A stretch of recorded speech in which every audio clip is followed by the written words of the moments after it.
সকাল থেকে যে ডাকসু নির্বাচন হচ্ছে এটা খুবই শান্তিপূর্ণ এবং উৎসবমুখর পরিবেশে অনুষ্ঠিত হচ্ছে। তো আমরা যারা আইন শৃঙ্খলা পরিস্থিতি নিয়ন্ত্রণের জন্য আছি, আমরা কিন্তু চেষ্টা করে যাচ্ছি সকাল থেকেই। আমরা বিশেষ করে এই ডাকসু নির্বাচন পরিচালনা যে কমিশন আছে সেই কমিশনকে আমরা সহযোগিতা করতেছি। তারা যেভাবে চাচ্ছে আমরা সেভাবেই আমরা তাদেরকে সহায়তা করতেছি।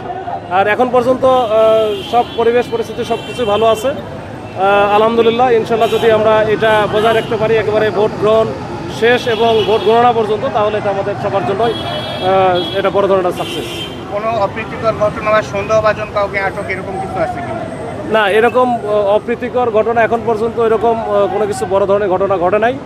আর সন্দেহভাজন দুইজনকে যারা ভুয়া আইডি কার্ড শো করে ঢোকার চেষ্টা করতেছিল তাদেরকে ধরা হয়েছে, তাদের বিরুদ্ধে আইনগত ব্যবস্থা নেওয়া হচ্ছে।